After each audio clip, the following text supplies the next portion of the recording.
Okay, guys, welcome to a brand new, fresh, big episode of WrestleSlam. I'm joined by Phil, Tim, Elizabeth, and Ger. Matt's on vacation at the moment. I think with me, Hall Martin's good news. I think Matt's he's planning vacations and all this kind of stuff. So, Matt, we love you, brother, and we will see you next week. A massive show as always. We had a little chat just before we started. We're going to go balls deep. Raw Smackdown. Phil, and spectators and listeners and viewers watched Phil's reaction. Phil, no, how good is Raw at the moment? Do you know what? I'm at the point now where I'm not enjoying it, so I'm just I'm dying not watching it. I can't watch it. I love it. The tomato thing was it, like. Yeah. I know Tim's reaction is like Raw is probably and SmackDown are the same company, but like Raw is just unbearable. Is it 5-star or is it 1-star? Zero. Minuses. No stars. No stars. No Cloudy sky. Right. No, it's so. It's you know what, rotten tomatoes. tomatoes. Do you know what I mean? Right. Let's When just you're go not straight to the point. Phil, who is fucking responsible for making Raw so shit? A lot of people. It's not just one person. But it has to go through like 8 people to get to where it is. Who's the main? Obviously, Vince is the main guy. Look, we know Vince loves the business. Obviously, we've seen a lot of changes the last 12 months. We know Bischoff came in, Heyman came in, then they went quite quick. Obviously, we know John's back. What do they need to do, Phil? Simple as, what do they need to do? Because we know Jason Jordan now is involved, which is it's probably a good thing. But look, what do they need to do? It's not rocket science. Like, do you know what I mean? It's just overcomplicating everything, and this 50-50 booking is really, really bad. Yeah, really bad. Tim. Also, they made Charlotte a bully for some reason, which makes no sense. Yeah, they've really lost the ball. Like, Tim, what do they have to do? Obviously, look, there's a draft coming up. How do they change it? How do they get it right? They need to change everything. It's just complete and utter trash. The whole show is bad, right up to their champion. He's been built wrong, They had the perfect storyline with him and they ruined it by getting rid of the Hurt Business. They don't seem to know what they're doing. Yeah. The complete opposite. The complete opposite on SmackDown. SmackDown is the best show on television. Yeah. And you'd be there going, how are they the same company? How can SmackDown be so good, yet Raw be so bad? Quick question: Is SmackDown's on Fox? Is Raw on Fox as well? USA Network. So they've obviously there's a split there. So look, is it the case that Fox is obviously giving them a lot more money and they're saying, look, fucking it's the same money. It's nothing to do with the money. Would it not be the case they're trying to dampen Raw? Because we know Raw dominated for years, and then obviously they got that little SmackDown revamp, and then we've seen SmackDown kind of go up the ranks. Now, obviously, Roman's there, and Roman's the hottest guy in wrestling at the moment. But is it the case that, look, let's take a hit with Raw for a year, 2 years, and let's build that SmackDown brand back to the way it used to be? It can't do It that. doesn't matter what they put out on Raw. It makes no difference what they put out on Raw. The quality on Raw is shit because they get an extra hour of advertising. So they are milking it in. The money is still coming in, so it doesn't matter what the fuck they put in the telly. It How makes long no more? difference. You know? They don't care because they're still getting the advertising revenue. Yeah. In 2 years' time, Raw's going to be at AEW ratings. Yeah. Raw is so bad. It could get the ratings are going so low and low. They're not going to get the money again when they go to renew, because if they don't have ratings, the advertising is not going to be paid for. They'll be gone. NXT is bigger than Raw. Am I right to say that? No. The ratings it's not fair off it though. It's about $1 million. Off, About $1 million off. I only thought it was 200,000-300,000 to be honest. No. The problem is WWE with USA Network, they have such a relationship that regardless how bad Raw is, it's still the biggest show on USA. Yeah, and it's weekwear as well. For advertising revenue, it is there's no 3-hour shows on any other channel or any other network. It's 3 hours long. That's the problem. Don't they get like $500K for the extra hour? Something like that. They're guaranteed so much money, and regardless, if the show is terrible, USA Network won't pull it. They're not going to cancel Raw because how can you cancel Raw? Someone said recently that once all the people who watch it out of habit are gone, Raw will have like $500K less. If that. Yep. Yeah. Sure. If Roman goes to Raw, does that change everything? No. There you go. So Raw, the problem with Raw is it's always going to be the 3-hour show. They don't know how to fill a 3-hour show. They just keep repeating the same matches over and over again. Now, they repeat matches on SmackDown, but it's a 2-hour show, so it's only a small segment in that 2 hours. Raw's segment, repeat from last week, segment, repeat from last week, segment, repeat from last week, handicap match, tag team match, whatever. And it's just the same shit over and over again and throw in some comedy. And that's it. It's a variety show. It's not even a wrestling show anymore. They have to have a singing segment. They have to have a comedy segment. They may have a match. Yeah, I don't know, like, obviously, look, we see next week on SmackDown, they're bringing back the old SmackDown. I know Timmy hopes they bring back the Fist and Phil. Like, obviously, SmackDown just keeps getting better and better. Like, obviously, Roman, Daniel Bryan had a fantastic match yesterday. Bryan has to leave SmackDown, which is obviously leading to him going to Raw or NXT. I think he's not going to either of them. Well, you never know. NLW maybe. Yeah, you never know. Like, Phil, what's your take on next week's SmackDown? Obviously, look, SmackDown was shit hot. It's enough to keep old fellas like me and you up. In our mid-30s, we want to stay up and watch SmackDown. What goes on in our life. We're going to get up at 1 o'clock, 12 o'clock and watch SmackDown. Yeah, I wonder, could they bring back like Mr. Kennedy, or he's under contract? Is he somewhere? I don't think so. Not under contract. Oh, well, like, it'd be nice to see someone like that on it, because he hasn't been on it in so long. Will they have the Fist? I'd love it. I hope so. I think Kevin Owens wants to jump off it. Yeah. Backflip off it. Like, it's creatively, they're unbelievable, SmackDown. Like, as you say, look, for consistent weeks, we're seeing fantastic content, great episodes, and very little shambles when it comes to a well-produced episode of SmackDown. A lot of that is the wrestlers are not afraid to say this is bullshit, and they're actually going with what they instincts. Yeah. Like, Roman Reigns has a lot of input in what he's doing. Well, it's Where Lashley has zero. Question for you: Can the draft fuck up SmackDown? Yeah. Yes. Big time, yeah. So there you go. Yeah. Yes, They'll try bring the money to Raw, and it's just not going to work. Regardless if they care of the content of Raw or not, they need to be seen to shake things up. Yeah. But we all know the draft means fuck all anyway. Do you know, Jesus, no less than a draft through me door. It doesn't mean anything, because in a few months' time you'll have a pass that will get you 3 visits to fucking Raw every year, and this usual shit we had the last time.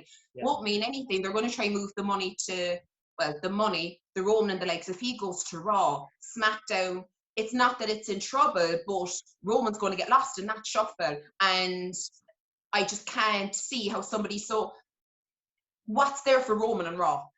Money. Do you know what I mean? So what are we going to do? Put him against Drew? Yeah.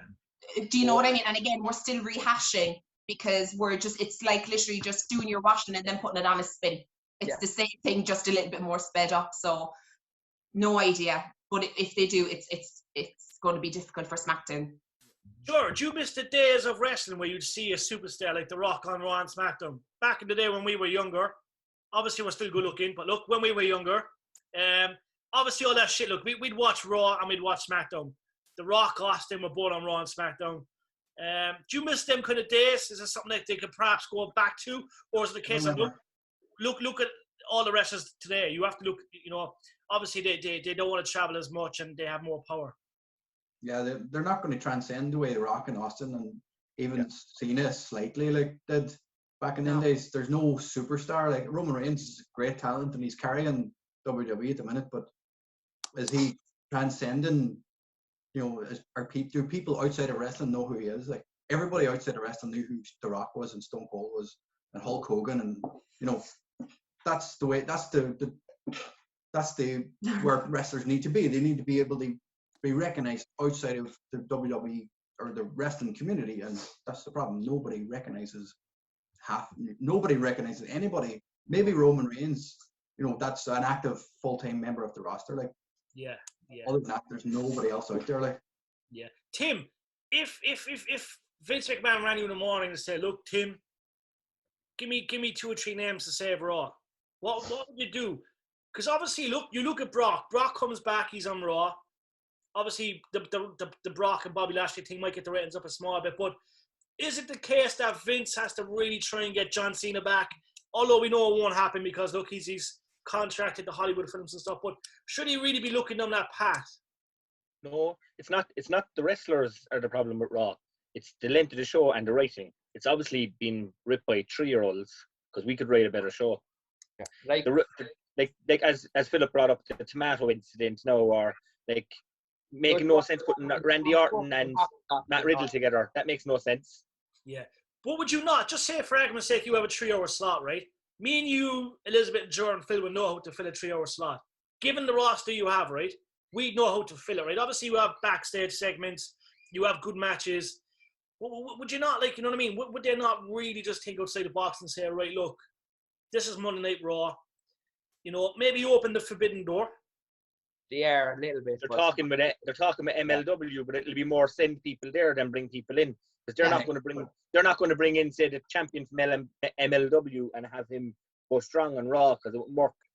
The only time it ever worked, this forbidden door, was when ECW invaded Raw back in the day. Yeah. No, why Raw was so good back in the days, because they had a continuous arc from start to finish. Yeah. These days you might see one guy and then he's gone from the whole thing. He's gone. I don't know. There's no storytelling at all. None. And if it is, it's told in a week, and then we're supposed to forget about it, and we don't see them for 3 weeks, regardless of the circumstances that's going to the situation in the world at the moment. If they are gone, there's like no explanation. You know, there's nothing, and you're just kind of sat there twiddling your thumbs, because you literally don't know what's going on, because they're just chopping and changing so much. And even with the team of writers that they have, and they're changing it all up and bringing in all these new guys promoting the friends and all this kind of shit, means nothing, because it still has to pass the boys, and unless the boys okay it, nothing's going to change. So, you know, you can bring in whoever you want, or you can, you know, try and appeal to whatever audience you're trying to appeal to. Like the tomato incident, they're trying to appeal to a younger audience, so the likes of us who are lifelong fans aren't as important anymore, even though, I'm sorry, but we put them where they are. It was our money in their pockets, our getting, like, you know, the channels, buying the pay-per-views to put them where they are. But trying to appeal to the younger audience with, like, if they think that's what younger audiences like, throwing a tomato at John Morrison and thinking it's hilarious, it's not. It's just so out of fucking context, and it's not funny. It's like, what? This is fucking stupid. That's not what kids are doing these days at all. What was worse is they put out that amazing Miz documentary the day before. I'm glad you picked this. The next night? Yeah. No, he's shit like that. Fuck's sake. Sure. I've seen your reaction straight away to him, because that was the next topic, right? The Miz. He's been around a long time. I remember him back in the real world. I'm not going to lie. When the Miz first kicked off in wrestling, I was like, yeah, you know, this guy he's not in it for the right reasons, but fuck me sideways. This guy is an absolute legend. I remember me and Phil were at Raw in Manchester, a live episode of Raw on Monday. No, it wasn't live, because obviously I think they pre-recorded. I can't remember what happened. Yeah. But the lights went out, so obviously you're in the arena, and they put on the commercials, and they're in the ring, and the lights go off. And you could see Miz sitting on top of the barricade, just chatting away to the fans. And he was talking about, like, you could actually hear him talking about a chipper. Where's the best place to get fish and chips in Manchester? And what a guy. But Jordan, like, this guy's worked hard. The story of him losing the locker room trust, obviously going back to The Undertaker, say, look, Taker, I want to come back to the locker room. What was your take on the documentary, and how much did you like it? Great. To be honest, I've always been a fan of him as a heel. I never liked him as a face. Like, I always thought he was great. Like, he served the purpose when he first came in. Like, yeah. I no idea he was a real world person. You know, I didn't watch MTV back then, so I didn't give a fucking rat's ass who he was. Like. I was too old to watch real world. Reality shows, I just don't like them. Like, it was. I think it's the equivalent to Big Brother, was it? Obviously, Big Brother in the UK. It was one of the first reality shows. It was there before Big Brother. Like, it was around for a long time. Like, but it's, you know, I understand why people didn't like him when he first came in, because he was a reality star. Like, you know, he's not a wrestler, like indie wrestler. Like, he didn't come through the ranks or anything like that. But he proved himself. You know, he was stayed around after being kicked out of the locker room and being treated like shit. You know, most people would have walked away from any job if you were treated like that. Why would you want to stay in a job like that? And how many of them are still there? He's still there. He's still there. And like, he's still doing it well, Elizabeth, isn't he? Like, obviously we've seen he's won numerous titles. Obviously he could have reinvented that Intercontinental belt, and obviously he won another WWE championship. But he's fucking awesome, like. And that was, excuse the pun, it actually didn't mean to sound like, obviously his catchphrase is awesome. But look, the guy's a fucking legend, and he's still quite young. Obviously dominating TV with his own reality show. Obviously does all the media. It was the way he said he wanted to do all the media. Like, no one was doing it. He's like, I'll do all the media because I want to practice. Like, it's fair to say Vince probably loves him, although Bobby did fuck him up a small bit, like, and that was probably a crazy way to drop the belt. But yeah, he's clearly something that, you know what I mean, we didn't realise he was.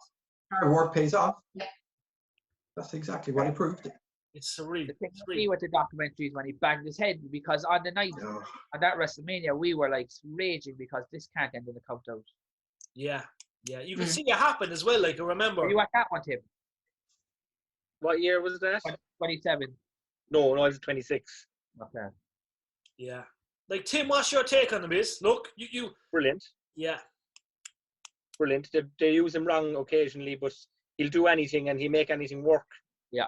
Like, when they put him in the rabbit suit and they had him jumping around the place, people didn't think that would work, and it was selling loads of copies and everyone was laughing at it because he made it work, because he'll make anything work. Give him a broom, he'd entertain you. Yeah.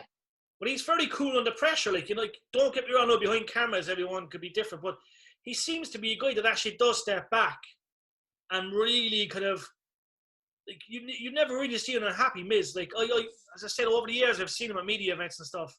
The fucker's always smiling, like, always happy, always content, always doing his thing, like, you know what I mean? So he's a very strong man mentally and physically. I think if he was 10 years younger, he'd stand up more. He's just at a point now where he's kind of not reining it in, but kind of just going with it.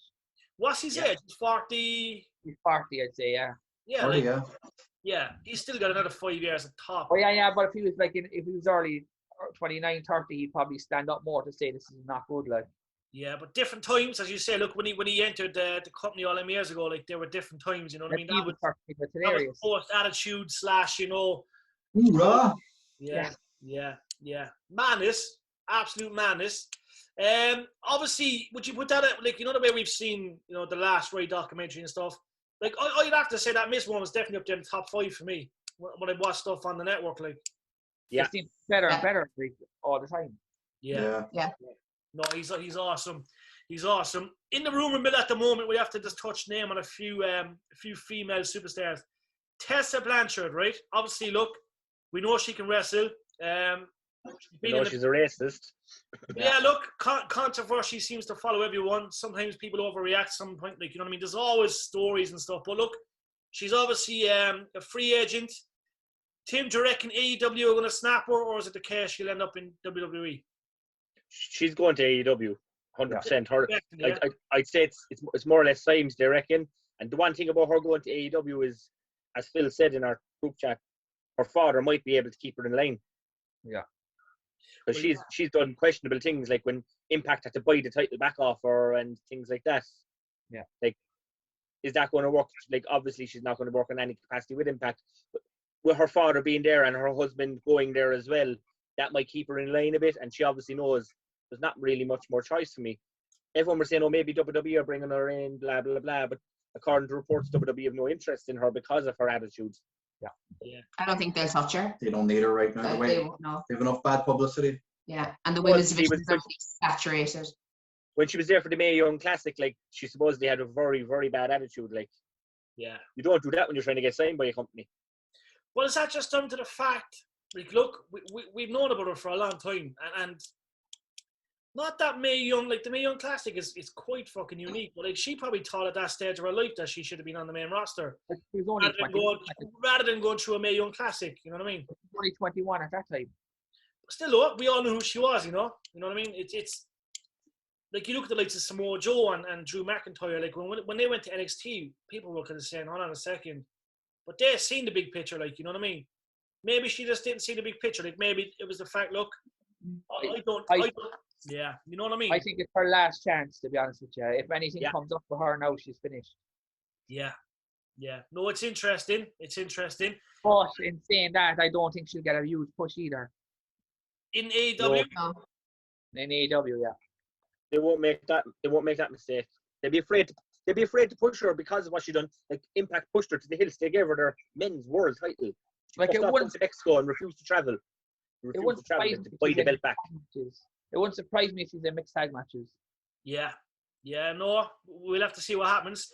I'm going to touch base quickly. Kenny Omega, guys, obviously trending. Impact AEW World Champion. A lot happened at Impact Rebellion, and obviously Omega, He is, probably at the peak of his career right now. Tim, what's your take on him being a double champ? And do you think it's good? Triple champ. Well, yeah, triple champ. Sorry, yeah. Well, he has 4 belts. He has the 2 TNA ones. He has the AEW one, and he has the AAA one. Yeah. Yeah. Well, people won't classify the other two, though. You know the way it is. You know the way they could have not spoken about. Hopefully, the next step is to have him face Ospreay for the IWGP. Do you reckon that's what they're going to try and do? They've hinted at it on Twitter. Yeah. Maybe. Be a good match. Ger, what's your take on Omega? Obviously, look, we know him from being on OTT in Ireland and obviously Ring of Honor and stuff. But clearly, the man is he's the real deal. He's got the backing. That's all he's got at the minute. I know he's got 4 belts, but I'm a fan of him, but I'm not a big fan of him. I don't see the purpose. I don't see the purpose of having 4 belts if you're not going to defend them.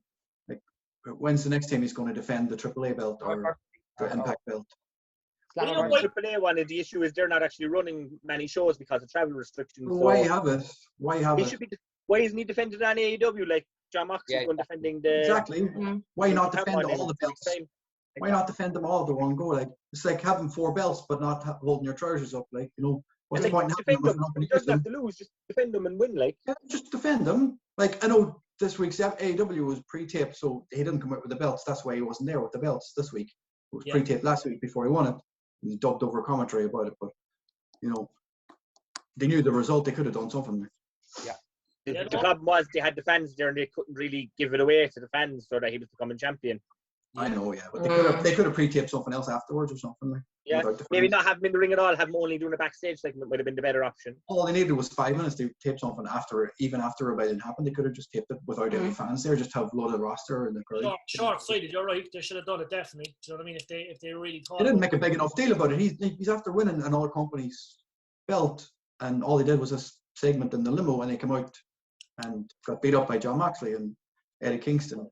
And now there's a tag team match, and it's just another tag team match. And he's got 4 titles. Defend one of them. Yeah. That was weak. After the weekend, that was weak.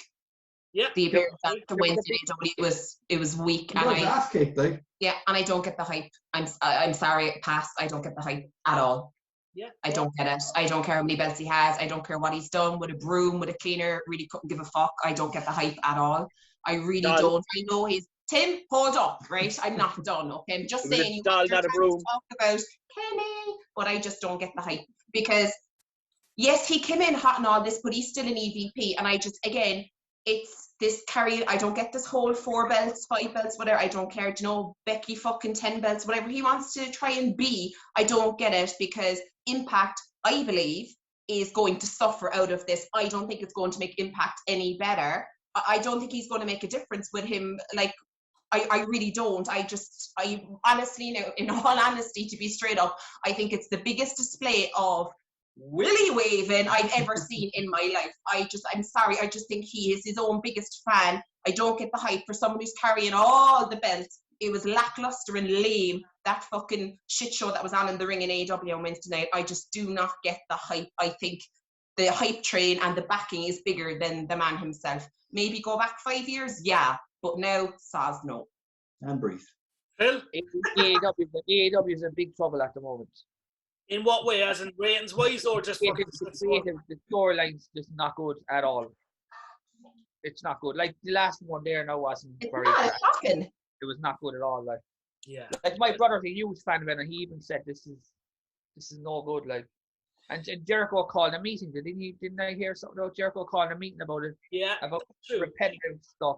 Do you reckon that, obviously, look, creatively, you have to keep things close to your chest, right? But do you reckon it's the case, look, they're waiting for the fans to come back for fucking major... They have fans. Well, you know what I mean? Full house, Yeah, I don't think so. They have a big pay-per-view at the end of May, and they're not building Kenny up at all for a challenger. So, there you go. Who's their challenging? Christian is supposed to be the next challenger. Why, though? Christian Cage returns. I know that next week there's a big there's a big match on next week's episode. Yeah. If they had the writing capability, I would have him in an episode of Dynamite or a pay-per-view where he has to defend each title separately on the night. So he has one match defending AAA. He has a match straight after he has to defend Impact. Show him how good he is. Yeah. Have 4 matches in a row against 4 different talent and see if he can. Or if he's not like that, have one on Dark, one on Dynamite, or one on Dynamite, one on Impact. Make us believe why he has all the belts. Make us believe it. Yeah, no, you're right. You're right. Ger Rushe, welcome to AEW. Your time to sort shit out now and get it all right. I love it. But no, you're right. You should. I love it.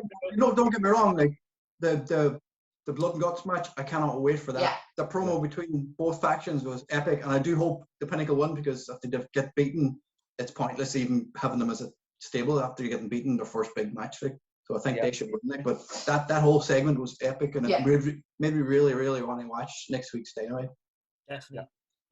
I'm going to go to Rebellion in a sec, but I just want to touch base at NXT UK. E for Valkyrie, guys. Yeah. Phil, first of all, what a match. Aoife's streak is no longer undefeated, but look, it was probably a good way to end her streak. What would you take in the match? Match was outstanding. The result was, I'm not surprised, because I know we've talked about this before, that she's kind of lacks confidence and kind of self-belief. I wonder, do they kind of have the same thing about her with doubts? Well, I actually spoke to Aoife yesterday. And I just said, look, great match and stuff. And she got back to us. And do you know what I mean? I don't know. Like, obviously, look, we all know Aoife from OTT in Dublin. We've seen her wrestling in Cork. And I've known Aoife, you know, through the wrestling industry for 4 or 5 years. But I think she's had to get a lot better. You know what I mean? But like, I always thought she had good mic skills, first of all. She just didn't use them because she was always just kind of like, you know what I mean, in-ring performer. And she that done her talking for her. But I just think she's obviously on the brink of something big with NXT UK. I did think she would have won the match, but when I look at it now, you know what I mean, it's not a bad loss to have on that sheet, you know what I mean? It's not. It could be a different thing as well, where they had Dublin shows cancelled, so they went in a different direction. Yeah, that's fair. Yeah, no, they announced something after that match, didn't they? That someone's going to face Kelly Rain as some sort of a... Five-way. And Aoife's not in on the sheet. Yeah. And Aoife's not in it. No, she's not. Aoife beat 3 of them on it, and she's not even in She's not in it. I love to know why that is. Like, thinking outside the box. Why? There must be a reason for that. I think Phil's onto something that they cancelled the Dublin show. She could have been in line, because could you imagine her taking the title in Dublin? Yeah. Do you know what I mean? I think it could have been down that road, but I know they don't want to put it. Maybe they don't want to put her in a match that she's going to lose, so they're going to wait and build it up again. Yeah. Well, if that show did happen in Dublin, I think it was officially cancelled yesterday or the day before. Yeah. Then she was definitely going to fight for that belt in Dublin. Win or lose, she was fighting for that belt. Yeah. I think so. And we've seen Becky over the years. I always remember Becky in Dublin, guys, even before she became a champion. Becky was always kind of in that main event or co-main event fighting for a title. And obviously, do you know what I mean? She won via disqualification or something against Charlotte Flair. So, look, it looks like they know what they're doing. But, like, the match itself was incredible. Obviously, we see the match. It was fucking outstanding. I'm surprised it wasn't main event. Yeah. I was surprised at that too. But it was epic. Like, you know, that saying that, you know, even when you lose, you win. Like, oh, yeah. You know, That's your best match in NXT UK. Do you reckon she's going heel because she did a weird few facial expressions? Well, yeah, she's got that character in her, like, you know what I mean? Because there was kind of a few cryptic things went up after the match as well, like. Would the best... either way, though. Either way, face or heel, you'd still cheer her. Oh, she's one of those characters, yeah. I said it, like, if there was no restrictions this year, I reckon she would have entered the Royal Rumble. They would have brought in 1 or 2 NXT stars this year. Yeah. Some of the people they put in like that, you know what I mean? Not that they shouldn't be there, but look, you have real talent, and Aoife Valkyrie is a real talent. So look, Aoife, awesome match, kid, and I know that we'll see you at a future show down the road. Impact Rebellion quickly, lads. Obviously, look, Phil is saying the last couple of weeks Impact's the best thing when it comes to wrestling. Tim's agreeing. It's simple booking that's logical. I know people don't like certain things about it, but like it's just logic. Everything makes sense. And it's the only show by NXT UK they don't fast forward. Yeah. And what kind of stands out to you most, Phil? Obviously, look, we know the roster is fantastic. We know they have great pay-per-views.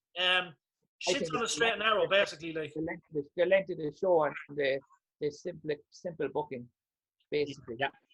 Back to simple. So back to simple. Tim, The only thing that bothers me is they have really bad lighting and they play weird music over promos. Yeah. It's the production. Yeah. Tim, what's your take on Impact? Obviously, you do catch up on it as well. Best show on television. Like the ratings and like the ratings are going up, and Kenny Omega's trying to take the shine, say that he's the one bringing the ratings up, and it's not him. It's everything. Yeah. Like just alone, like I think times what Going for Glory done minimum. Like Deanna Perez was brilliant as well. Yeah. She's money. All their storylines are long. They're not 2-week storylines. Like Violent by Design, no bringing big casts in because of the injuries, and it seems to be working. And like that's a long drawn out storyline that's actually done properly. Like all their storylines, like Josh Alexander is the champion. Like he's brilliant. The X Division title, everything is done properly. There's no stupid stuff. Yeah. There's not too much comedy. It's that gun shooting thing. There's been none. Yeah. Jordan Elizabeth, you get a chance to catch up on Impact? Would you check it every now and again? Just highlights. We see highlights on. We don't watch Yeah. all the time. Like, from what we see, like even the women's division seems to be getting better and better. There, they brought in what's her name? Rachel Ellering. So she should bring in a lot of ice here, hopefully. Kira Wilde back as well. Yeah. Yeah, she's pretty big name. Does she wrestle with NXT before? No, and Impact TNA. Yeah. But there's a rumor going around now that Impact are going to rebrand to TNA again. Really? Yeah. That's what they should do. I think it's cool. Yeah. Because the ratings are starting to go up and people are familiar with the TNA name and not the Impact name. Well, lads, Total Non-Stop Action was one of the greatest fucking things of all time.